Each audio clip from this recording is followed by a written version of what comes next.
observed, that for a lot of my students, a lot of them are high school students or university students. Some want to pursue their bachelor degree overseas and some, master degree overseas. And for a lot of them, they can perform really well in reading and listening section. However, when it comes to writing, it seems to be a big challenge for basically all of them.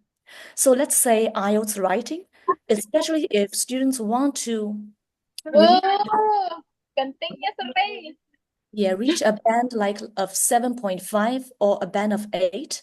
Some of them, will come to me saying that it's really, really difficult. Whatever kind of preparation they do, a lot of practice, but still they are far behind, that the score that they aim to reach. So that got me thinking there might be, the reason for why Chinese students find writing to be so difficult. And until like I started my own degree at the University of Sydney, it was a big surprise. It was, the writing was anything but what I have imagined it was. Yeah, so very, very different, in terms of the, style, in terms of the language, in terms of the, idea development, everything. And I found it very challenging, and I assume that, a lot of my students would feel so too. Yeah, so this is basically my own experience in teaching and in taking the English writing experience. So without further ado, let's just jump to the topic today. So today's talk would be divided into four parts. First, I will talk about the English writing learning and also English writing teaching in China, what it is like. And then we will talk about the challenges both students and teachers face in learning and in teaching. And of course, we would suggest some strategies to help students to conquer the obstacles, how to help them improve within such an EFL context. And then we would discuss opportunities for students and teachers in the EFL context, how we can make the best use of the resources that we have to prepare us academically and also at the career level.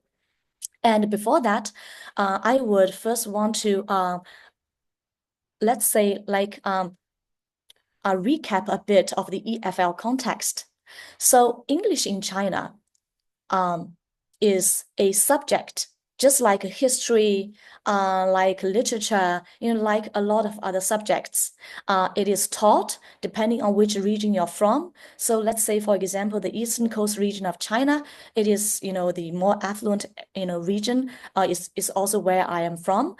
So in the eastern coast region of China, English is taught, I believe, from grade 3 from the elementary school and then to the university level. And its usage is only confined to the classroom setting.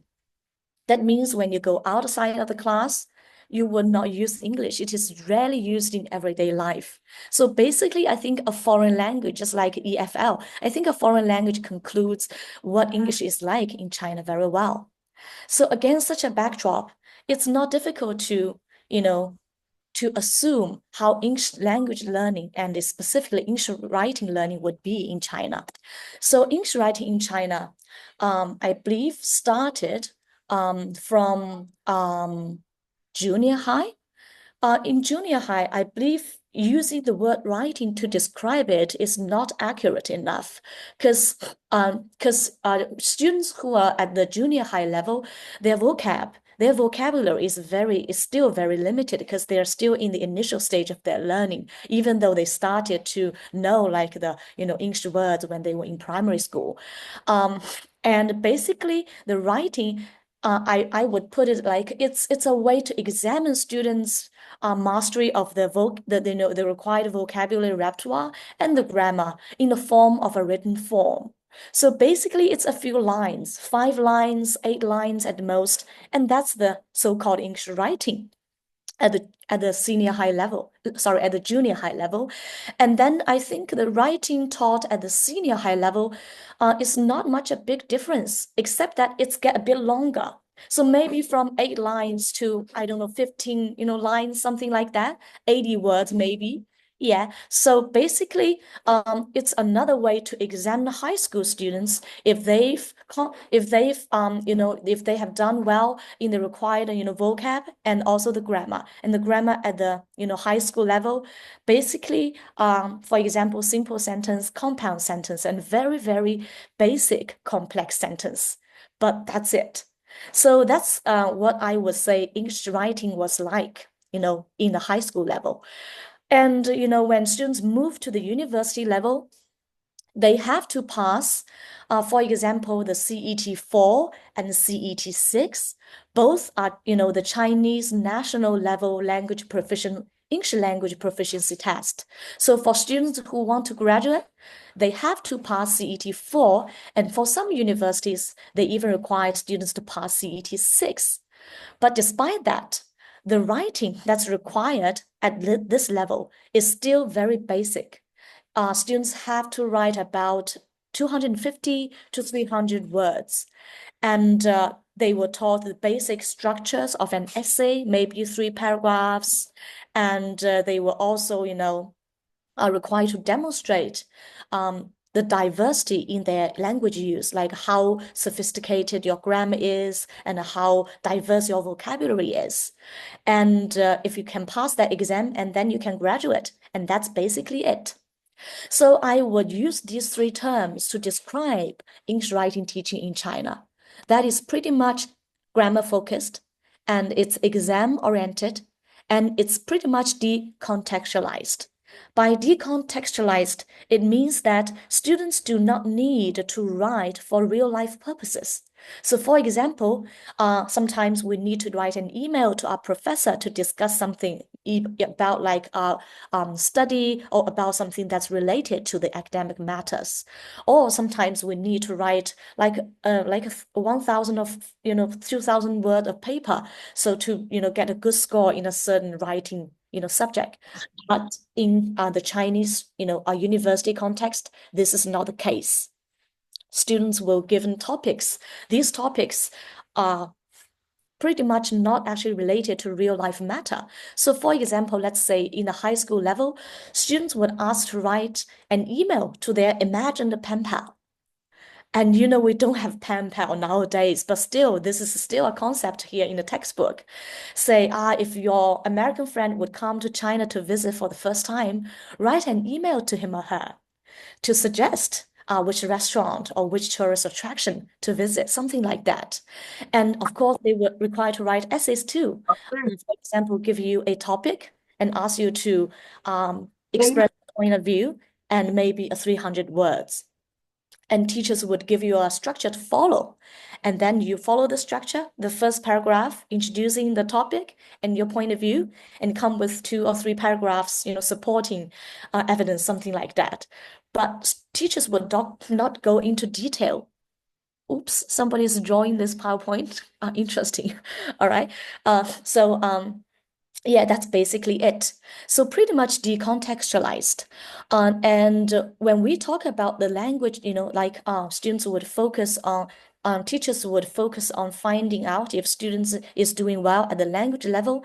When I say language level, that's basically literally, the use of grammar and words. And it's about if you have enough words and if you know enough grammar, if you are flexible in using it. But in terms of the appropriateness, we say it's a pragmatic issue, like how appropriate you are in using a particular sentence or words.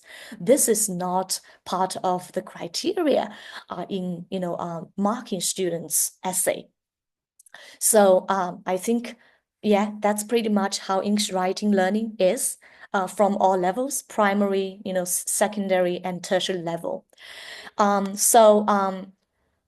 Because of, such a context, there are a lot of challenges that students and also teachers need to consider, and sometimes they need to find a way to solve it. So the challenges for students would be, first of all, because it's an EFL context, students have very limited resources. Let's say students, it will be very difficult for students to find related essay samples or articles to help them to get a better understanding of what real life essay writing is in the English-speaking country. And because, for example, students nowadays actually they do not have free access to Google. We know that Google provides a huge database for students all over the world. If you want to learn, you Google everything, then you can have a very rich and a diverse database. Since Google is not, since Chinese students do not have free access to Google, it's much challenging for them, to find, reliable sources. And they have, as I said, they have very limited opportunities to use the language to write for real life purposes. So this lack of real life context for them to actually, actually to put in use of the language they've learned, you know, um, at the classroom setting is also, constrained from improving further. And when the challenge looms larger to a lot of who need to study abroad. For example, if a high school students want to pursue a bachelor degree like in America or in Australia, and they would face totally different workload, assignment type in terms of essay writing. And to be honest, for a lot of Chinese students, especially those from the eastern, coast, their family, they more of a lot of them are come from a very affluent family background. So for those students, they would prefer pursuing further to get a degree in English-speaking countries. It's popular, and I think it would provide them with more opportunities, make them more competitive overall. So when they come to an English-speaking country, and when they need to jump from a 300 word very basic service level writing to a 3,000 essay writing, it's overwhelming, and not everybody can handle it very well. And this, limited resources and little opportunity to practice their, writing, and the need to study abroad to be more competitive. A lot of them, when they finish their study abroad, they actually want to stay. They want to secure a job opportunity in a foreign land. And actually, we all know, writing exists in every form in English-speaking countries, whether it's daily, email exchange with your colleagues or with your, professors, or sometimes you want to come up with a great proposal to persuade your boss to give you a certain funding to start a project, or you want to pursue academically in, for example, a research career. All these would require you to be competent enough to write in English. And for a lot of students, they even face, a huge dip in their expectation, even when they come back to their home country, because they thought that they would stand out among their peers, especially among those who haven't got a chance to study abroad. But the fact is, it's harsh, actually. The fact is, a sad fact is, it's not like decades ago when you go abroad and when you come home, then you become competitive. Nowadays, even, in our home country, a lot of companies, a lot of universities and institutions, educational institutions, they have very high expectations of students who has this, overseas study experience. So they expect you can write. You can conduct a kind of written communication more professionally at a higher level. So if you fail to do so, they would not pay higher Kembali dua. salary to hire you. So this is a very harsh fact, and it's hard for a Penyebaran lot of keluar ya. students to take when they spend 4 years and even more, studying abroad. Yeah. So likewise, for teachers, they are the similar challenges. First of all, because China is still in a developing stage of having a lot of really so-called expertise in English teaching and in English writing, at the academic level. So a lot of teachers, they lack the expertise, or they lack the readiness to teach students how to write academically. And for a lot of them, even though they know how to write academically, maybe they are good at writing themselves, but it's very hard for them to come up with a pedagogy or a course design that's suitable to tailor to the localized context of the Chinese students. And also, not all universities have enough funding to train their teachers, to provide them with opportunities to have these exchange programs, like to be a visiting professor or to be a visiting staff at a foreign, at a specifically English-speaking country, universities in those countries. And there is this mismatch between the educational policy and students' real-life needs. As I said before, students, they only need to pass the CET 4 or CET 6, which only require them to write an essay of maybe 300 words, and after that, they can graduate.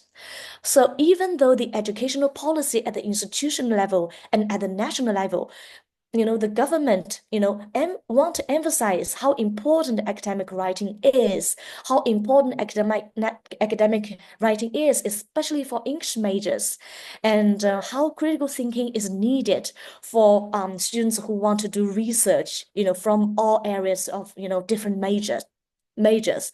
But the thing is, since students can graduate simply by passing that exam, they it seems that they don't have high regard of these national level requirement. So these requirements, I personally think it's it's simply like it's like um it's like a motto, it's like an advertisement, like appeal. But when it comes to the implementation of these policies, when it comes to how realistic it is to make these policies come true, it is becoming very, very difficult. And because of the real life needs is so, students may lack the motivation to really delve into academic writing, how to improve their writing skills, and how to aspire for a future that has to do or that may relies on their writing competence. And this in turn adds to the teaching burden and also the challenges of teachers. So these are the challenges for both teachers and students. And despite that, I still believe, as also learner and now a teacher, and also a research student now, from this such an EFL context, I believe there are certain challenges there, but there are also strategies and ways to help both students and teachers to, conquer all these obstacles, to help them to improve. So, for example, I said previously about the limitation in the online resources, but I think as a English teacher, what we can do is we could, with our combined effort, we could build a database, and this database could be diverse and could be huge, and we could use this database to give students an extra hand, to provide them with extra resources. For example, teachers can download or to find appropriate learning materials, either journal articles or example essays written by native speakers, and also download some crash course video clips, or a lot of like free I know free webinars or something, and all these could be categorized. For example, it's either it's a visual, audio, material, or reading material, or even some, write real life topics for students to write, to practice. And when I say all these online resources and materials, I'm not saying that it can be done, just like overnight. So when I say it's a combined effort, I mean all of the staff members, we could do our best to, to pitch in whatever that we can do to help students. Is as long as students want to learn, as long as a student really want to improve, then we are ready. We have all these materials here. Excuse me. And also, for a lot of universities, we have exchange programs. The thing is, I found out that a lot of students, they don't know the exchange programs that's available, because it's not, very well advertised. So I think as an English teacher, at least what we can do is we could advertise to students, advocate different exchange programs, especially those in like English speaking countries, because I feel like Because in second language acquisition, there is this hypothesis called the noticing theory. I think if students do not know, for example, the learning resources or those exchange programs, these are all first-hand experience for them to at least have a taste of what real English essay writing is. So if they do not have a very basic understanding, they don't even have an idea of real life English essay writing is, then it will be just even more challenging. It will be just in vain you try to provide them with so-called contextualized writing topics because they don't know what it looks like and they don't know why it is so. So I mean, by giving students those first, like especially those very authentic learning materials, and by encouraging them to get to know the exchange programs, we are providing them a window to get just to get a glimpse into the realistic picture of what writing is, English writing is at the academic level. And that might be, an incentive to push them, to motivate them, or at least to let them know the huge gap between what they are doing and what they are expected to do. And also tutorial and workshops. Because nowadays in China, teaching at the university level is still pretty much teacher-centered. It's just like a 45 or 1 hour lecture, and with the teacher introducing terms, structures, and maybe on talk of the genre and language and so, and students were given a writing task. And after that, they would receive a score, maybe with a few comments on their language use, and that's it. But I think tutorials and workshops, it might be difficult to make it like a part of the course design, but I think what teachers can do is at least provide occasionally, if not frequently, tutorials or workshops for students to discuss, to have a peer review session. It could be a student review, teachers review students' work, or peers review each other's work. To have such a student and teacher, peers talk, at least give them a bit exposure of how, writing is taught in the English-speaking countries. And of course, providing them with enough interesting real-life matter writing topics to make the writing, if not more interesting, but less boring then. Yeah, so these are the strategy I think that what we can do. Of course, the 4 dots here are just some of the strategies or ideas that I can think of. I believe there are more, and I think teachers and the students from all EFL contexts can contribute to this strategy. To these strategies to see how to help students and teachers to gain more confidence and to gain more passion in learning and teaching English writing. So, since we've, talked about strategies, so now I believe, we want to talk about opportunities. I think there are potentials for both parties, both teachers and students to improve academically and also at the career level. So, if students even though for example, students in China, maybe they feel that maybe academic writing is not something they're going to need, but we never know what our future will lead us to. Let's say I had been teaching English for 8 years, and after 10 years of career development, I started to do research. And I believe this is so for a lot of other research students. And for a lot of students, they may have opportunities to work in an international corporation where they may need to develop their academic writing abilities to conduct a very professional, written communication. And for teachers, I think course design, material development, and even advocate the institution to come up or to come up with innovative course, maybe teaching mode. For example, lecture coupled with tutorials, or lectures coupled with occasional workshops, something like that. All these would provide students and teachers opportunities to find a more career path and to excel in their own field of expertise. Yeah, so that's basically what I have to share with all of you, and I'm looking forward to the Q&A session. Any questions are welcome, and no questions is considered to be, simple or silly questions. And I also want to actually, learn from all the questions, discussions, to learn from all the Indonesian staffs and students here to get inspired by a different EFL context, what it is like.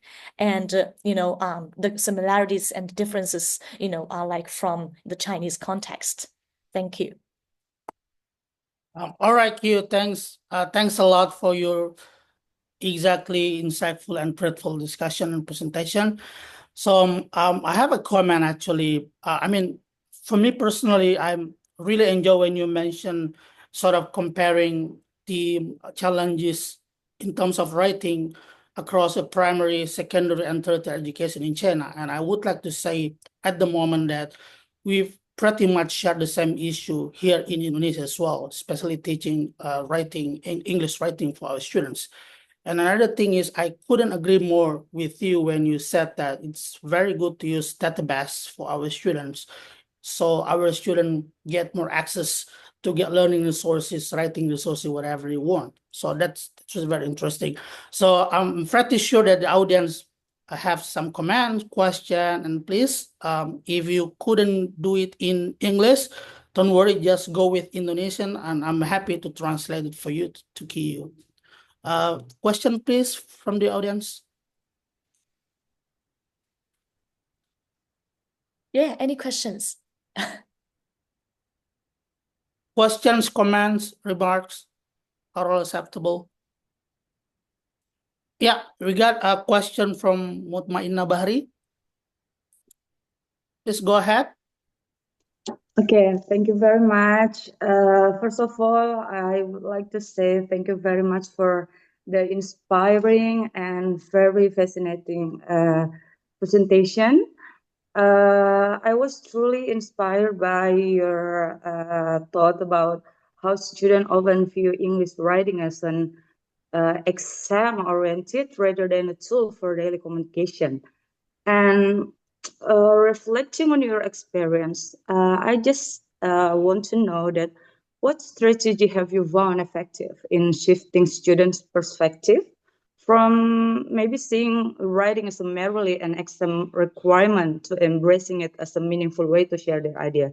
As we know that sometimes students think a student always thinks that writing is something rigid, stressful, and really hard to learn. So, what is your strategy to make it more to make writing not as an exam requirement, rather than a way to share their ideas? And what impacts have you observed in your student writing abilities and attitude after implementing these strategies? Thank you. Well, thank you for your question. I think this is a great question. And it's also a very big question, but I'm happy to offer some of my, ideas or opinions. I think, first of all, I think when you ask that, how to shift students' attitude, for example, rather than taking it as an exam, but taking it as something that's, useful or very related to their future job career. So it's difficult to just talk to students so that they would be motivated. I don't think talking is a good way. Based on my observation and my experience with a lot of my Chinese students, I feel that they actually don't know what their job opportunities may be. I think this might be one of the reasons they sometimes take a quite of slack attitude toward English academic writing. And this is not like this happens not only to one or two, but to a lot of Chinese students, actually to me too. Before I started my master degree here at the University of Sydney, my intention to do this degree was simply to go back to my home country and to be a teacher and teach. Very simple. And it is after that I enrolled at the uni and I start, get inspired from the professors and tutors and my peers. And then I come to the realization that, wow, there are a lot more that I can do. But before that, I did not know.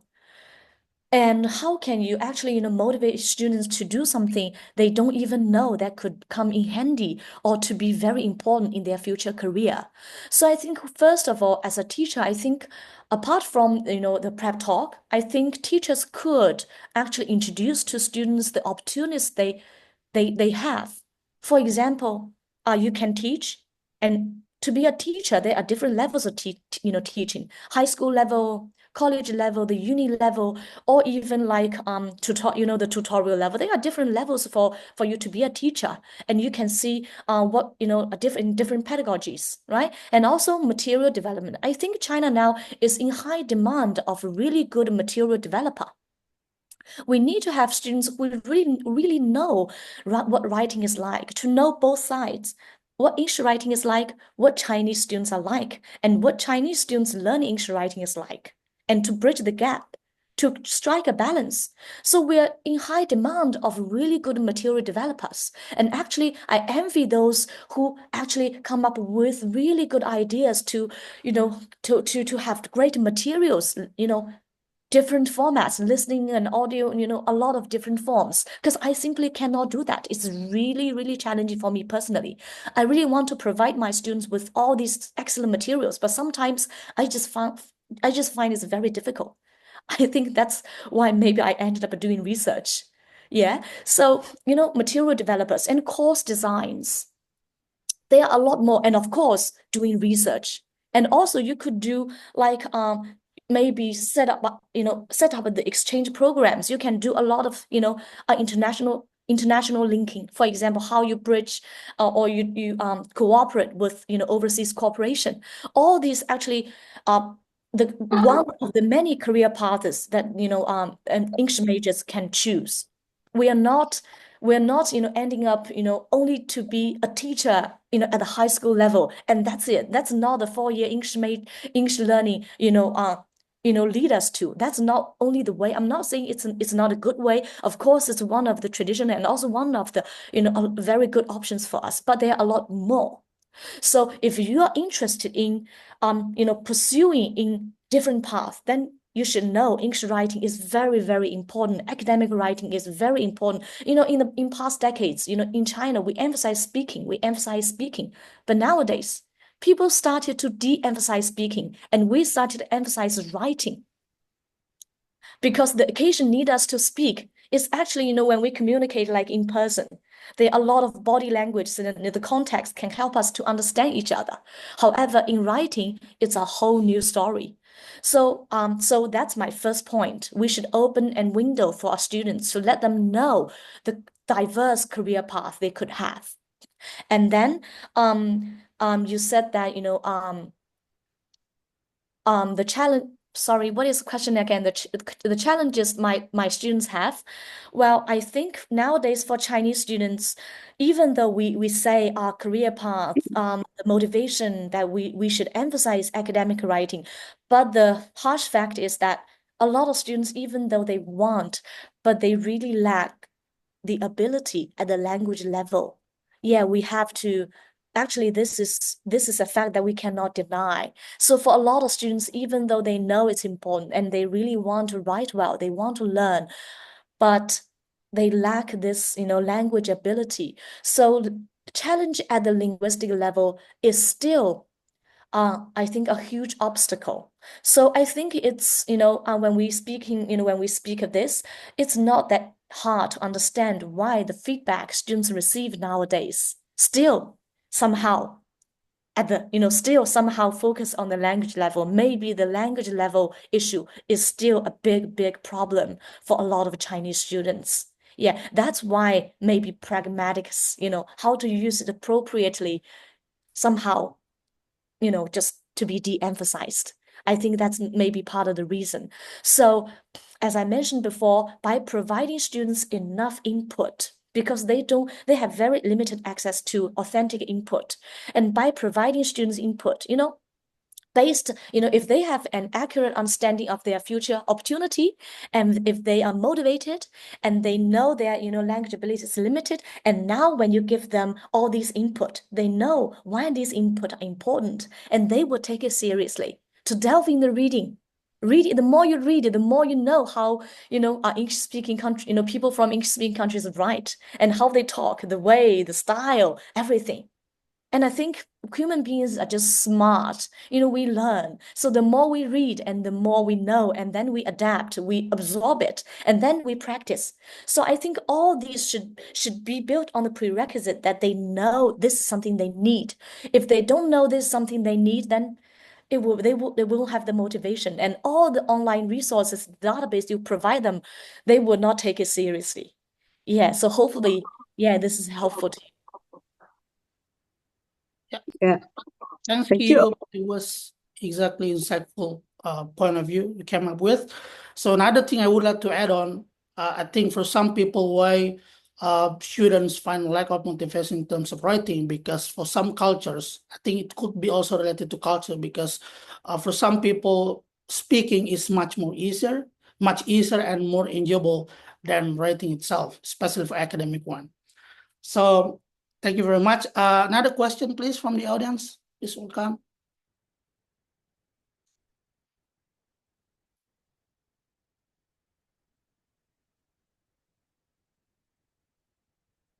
Do you have another question, some more questions?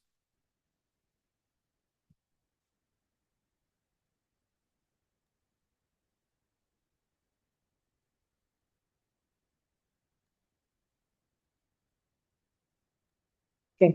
Maybe I would like to just to say thank you for the explanation about the importance of informing our students about the job opportunities they can achieve by understanding English. Thank you very much for your inspiration. I think that this is very important for us, considering that many students have not realized that English language can open a wider range of career opportunities. So I believe all of students here and also lecturers here can get benefits that by understanding English, students can be more motivated to improve their English language skills. Thank you very much. I hope all of the students can have questions and asking the strategies about how to improve their English writing skill. Thanks, Bu Muti. Bu Muti is also my colleague here. Very friendly, very nice. Any more questions, guys? From students, friends? Okay. Okay, means you have question, don't you?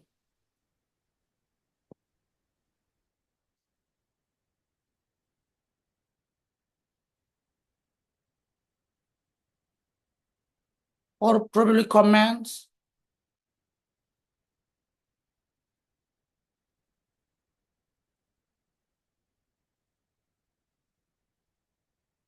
I think they're very shy, just like Chinese students. Yeah. Yeah. think Yeah, they so. have questions. It's just, yeah, they may be very shy. Yeah. Or maybe you could write it down, your question, if you don't dare enough to speak it out. Oh, you have another question from Haryadi Syam? Please go ahead. Well, thank you very much for the chances given to me. Is my voice clear? Yes, you are audible. Very clear. Okay, thank you very much. It was very nice material about EFL context, especially in Chinese EFL context. It is a little bit same with our students in Indonesia, especially students in 19 November University in Kolaka Regency. Most of the students here are less of motivations, and then we are as a lecturer here always give high motivation to the students who wants to improve their English, especially in speaking. But the problem is many factors of the students cannot improve their English, especially in speaking. For example, um, I really excited with the program of the material just now, like student exchange. Maybe the how to say the presenter or I forgot the name. Yeah, Can you yeah. can just call me Chi. It's easier. Oh, Yeah, Chi. Okay, it's thank you very easy. much, Chi. Maybe Chi can give us a suggestion where we can do the student exchange, so that our students, especially in Simla Master Primary University, can feel the student exchange, so that they can more motivated when they meet the real speaker of English. That's why we are here, especially for the students in Kolaka Regency. They difficult to find partner to speak. That's why they feel very shy when they are asked to speak something in English.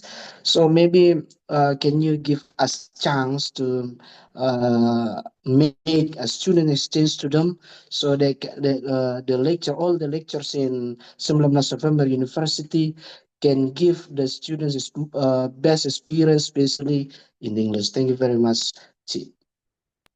Okay, so I just want to confirm the question. Is it that you're asking how to like provide students with opportunities or help them to improve, like they have the courage to speak up. Is it correct? Yeah, by doing the exchange program, students exchange. Um, yeah, well, I think I have a personal experience to share here. Um, Actually, when I was studying, doing my bachelor degree, and all these years I've been, just studying and working in China. So I basically don't have, I basically, did not have anyone to speak to. So the way that to help me to speak up, it's a cliche, it's a very traditional method, but I feel it's really, really useful. If you find it's not boring, then I think students should try it. I read it aloud every day. I read articles, BBC reading, literature, whatever that I can, come across. I would just read it out aloud. So why I suggest students to do so? Because even though now, for example, me and Syarif were in Australia, we actually don't have opportunities to talk to like local people every day, to be honest, because people have their own life, they have their own circle. It's weird, you just go to somebody and say, hey, let's practice.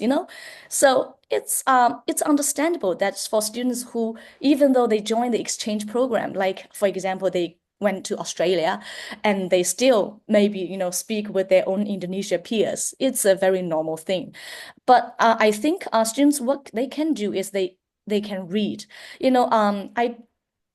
I feel like sometimes I feel like because reading it aloud is just like you practice the grammar and the sentence structure orally. You know what I mean? So when you read, the more you read, you get more fluent. All the sentence structures, all the grammar, whatever how no matter how complex the structure is, the more you read it, not just read it to the point you can repeat it without looking at the text. Also listening to the material, listening to it and stop it, and then it's effortless for you to repeat it. So I can recall that, when I was teaching my student TOEFL listening, when I, for example, play maybe a clip of the recording, they don't understand it, right? And if you want to, fast forward or back forward, it's not easy. So I would just repeat it to them. I try to imitate the American, the American accent, right? So like, this conversation, the American accent. So I just try to imitate the accent and try to, you know, just to repeat it to them by myself. I found this way, repeating and reading and recite, this is very, very helpful. It will give you this kind of flow when you talk. And when you study abroad, you won't chicken out. you would feel that it's something that I can do. So I really, really encourage all students here, if you really want to improve your speaking, and also it's also helpful for your writing too, because it's all language. If you really want to improve your speaking, if you really want to improve your ability to use the language, read it out aloud to the point that you can actually, repeat it without looking at the text.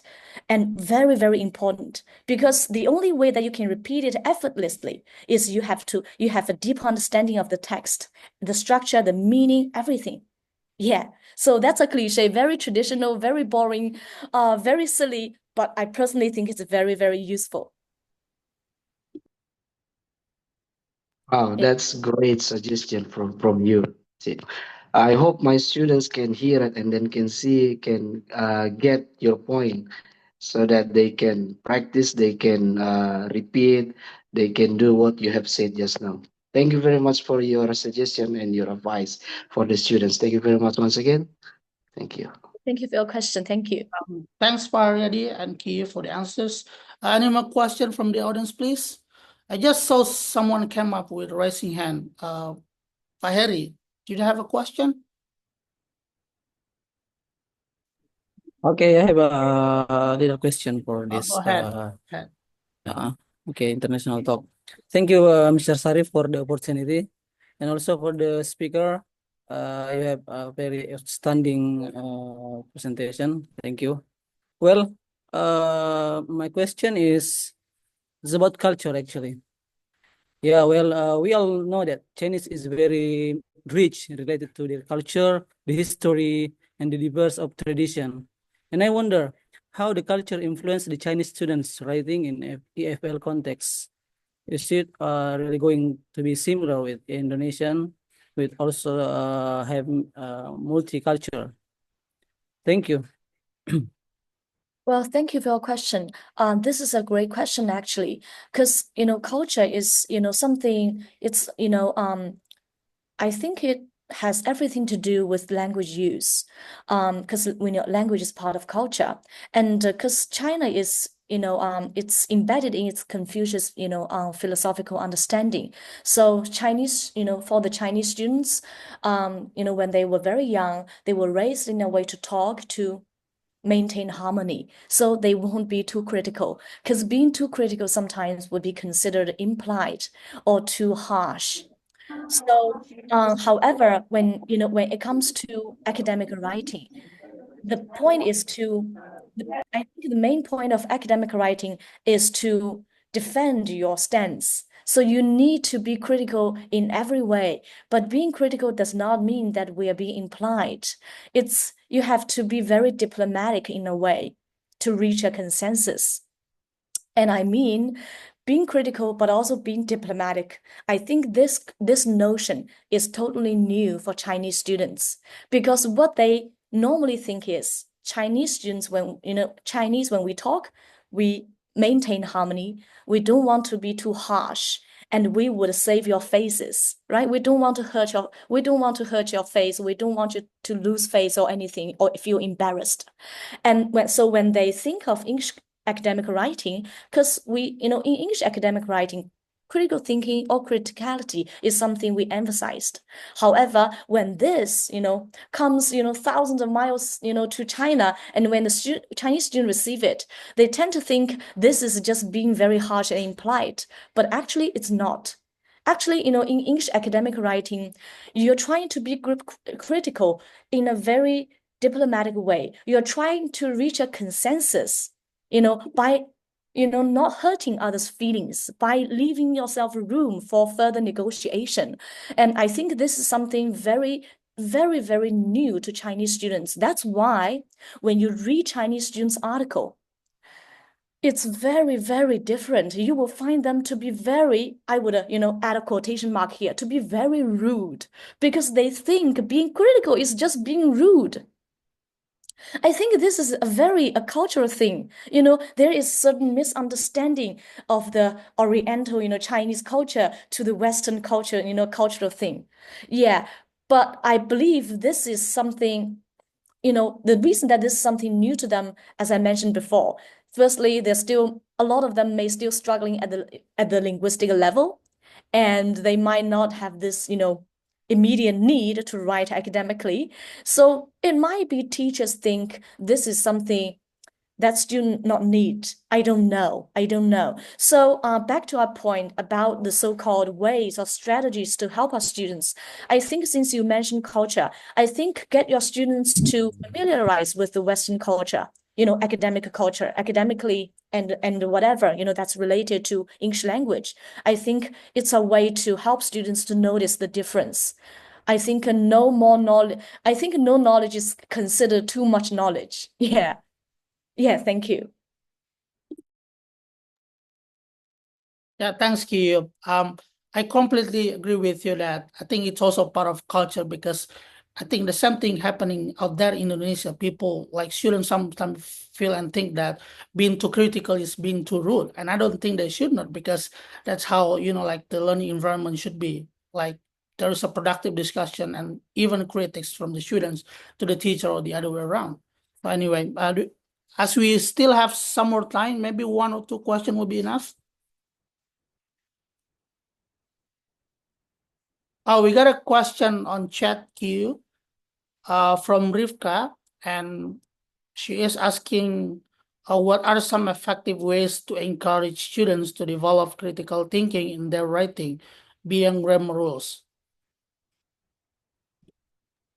Wow, good question. Good question. Thank Yes. you. Yeah, I think critical thinking is something that a lot of students, and I mean, even personally, I feel sometimes, we're struggling at, how to think critically. Well, I think for our university students, based on what I have observed in my, in my own students, I think one of the reasons that they find critical thinking to be struggling, for example, when they asked to write an essay, they were given a topic, and they found they kind of repeat, the mainstream point of view over and over again. It seems like it's very difficult for them to think differently. Some would even come to me, what if I feel like the mainstream point of view is correct or something like that? I think critical thinking is not a kind of, individualized skill. It's not a skill that to be developed in a vacuum. You know what I mean? It's not like, I think critical thinking is deeply rooted to your understanding of the society. So I encourage students, apart from learning the English language, you should get to know the society, the rules. Because, when we are asked to write, what do we write? We write about social, phenomena and topics, right?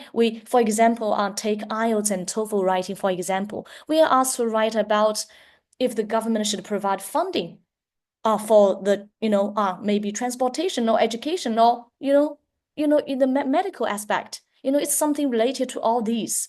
So I think if you really want to come up with your own, point of view with your own understanding, then without a deep understanding of a society, of the social phenomenon, then critical thinking would be very difficult. Yeah, that's because I believe when I was a student and when I was first asked to write on the TOEFL writing, I feel pretty much the same. I don't know what to say. I basically know nothing about the funding, about the transportation, about the education, and all. For in China, all students would hear from their parents when they were very young is that you don't need to worry about anything else. You just study, and if you can study well, then you're good. So that's why a lot of them, they don't know much to talk about the societal issues. Yeah. So I think maybe this is just very personal understanding. I don't call it a suggestion or advice, to be honest. Yeah, I don't call it a kind of effective way or advice. I just feel that we need to get to know, apart from you are a student, you are also a part of the society. We are social animals. Yeah, get to know everything that's need to be known, and you might come up with your own understanding of everything. Yeah, thank you. Hopefully it is helpful. Thanks, Q. Fortunately, we still have another question coming up on chat. from Kautsar, and I think he is asking what strategies can be used to make academic writing more engaging for students who are used to be exam-based learning. Well, I think one way to make it more engaging is that we need to, so the student need to find themselves learning something. If they finish a task and they found out that it's just a task, of course they would find it's boring. It might not be necessarily the writing task itself. It might be the learning process. So I would recommend that, if teachers really want to give students a writing task, make sure we follow it through. I think it's important that we follow it through. Ask them about their difficulties, challenges, and also to point out, different aspects, the issues they need to improve, not only language, but also idea development, and, for example, styles, all these things. And of course, if it's a big class, it will be difficult for teachers to provide one-on-one feedback. And I would recommend we can maybe group students together and, first let the students do a round of peer review, and then ask one student to maybe conclude the, takeaways, and to help them we can maybe, for example, characterize what are the common problems that facing our students and what are more individualized problems, at least, make students feel they have something to take away. I think this would at least make it less, like a mandatory task, like, like a chore, but make it more like a learning process. Thanks, Qiyue. I'm really sorry, guys, due to the limited time, I couldn't go through all the questions on the chat. But if you still have time, Qiyue, if you don't mind, can we just go to the last questioners? That's from Ahmad Taklidul. Could you go ahead, please? Okay, thank you for the opportunity. Miss Q, I just directly ask you a question. As a lecturer in a higher education institution in education department that prepares future teacher, how do you think students who will become teachers should be prepared to overcome the challenge you mentioned earlier in your presentation? Thank you. Okay, thank you for a question. Just to confirm, you were asking how to get students prepared to be a future teacher, right? Is it correct? Yes. Yeah. Well, I don't have much to offer, like how to prepare students to be a teacher. I've been tutoring students. I actually haven't been able haven't got the opportunity to teach a big class. So I think manage a big class, versus like tutoring a group of 5 or 6 is totally different. So yeah, to be honest, I don't have much to offer at this level, but I do think that maybe, if they have the opportunity to observe experienced teachers, like to see how those experienced teachers, how they, manage the classroom, do they come up with a good lesson plan, and how do they, tailor a lot of suggestions and feedback to their students' needs. I think, and basically you'd really think of the students' needs and, care for students, progress. I think this is basically something that students can do. But to be honest, I don't have much to offer here. Yeah. Thank you. Okay, thank you very much. Thanks a lot, Qiyue. Guys, I'm really sorry. There could be some more questions, but because of the time limitation, I'm really sorry. We should be up to the stage. And to wrap up, I think we should have a photo session, Qiyue, if you don't mind. Yeah, yeah. Yeah, could everyone turn on the camera, please? With smiley face. That's a part of Indonesian culture, Qiyue, anyway. Yeah. Okay, 1, 2, everybody cheers up, smile, 1, 2, 3, cheers. Okay, another slide. We have 115 participants, quite a big number. 1, 2, 3, cheers. Okay, another slide. Camera guys, please on. Wait. I want to enter. Yeah. Yeah. Again. Okay. And the last one. Yeah. All done. Okay, thank you. Once again, thank you very much for the participant for coming. It was very insightful presentation from Chair. Thanks as well, Ki, for your time and your dedicated time to present today. We should catch up for coffee anyway. When will you come back from Perth? Maybe I think I'm waiting for the ethics approval. So after I got it granted, I need to return to my home country to collect data. So Okay. maybe a couple of months. But definitely, I'll let you know when I come Sure. back. Please let me know once at the uni. Yeah. Yeah. Thanks everyone. Thanks Pare. Thanks my friends, colleagues, students. I hope to see you in the next upcoming series international talk. So that's it for today. For everyone, stay safe and take care of yourself. Bye-bye. Thanks, Kiyu. Bye. Thanks you. Bye Thanks, everybody. Bye-bye. bye bye everyone. Love you.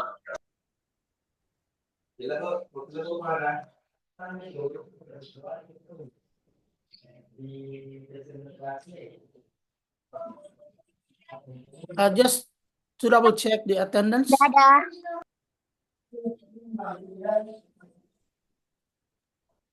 Bye-bye. Thanks, guys. So just make sure before you leave the Zoom, make sure you fill out the attendance for your certificate. There we go. There is barcode. Just scan the barcode and it will direct you to the certificate link.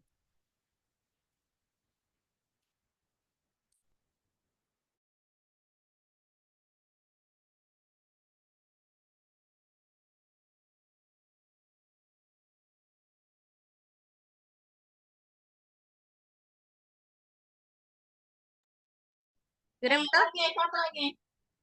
Di screen put mail nyala kameramu.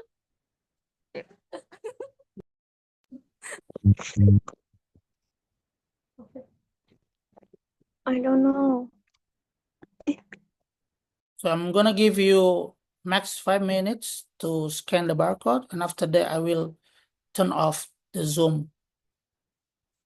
So just make sure everyone, if you wish to have a certificate, e-certificate, just go to the barcode and then fill out the form, and the committee will shout you the certificate after it's finished. Thanks.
Okay, that's it. All done, everybody. I'm gonna turn off the Zoom. Thank you very much for coming and for participating. I'll see you in the next event. Bye-bye. Take care.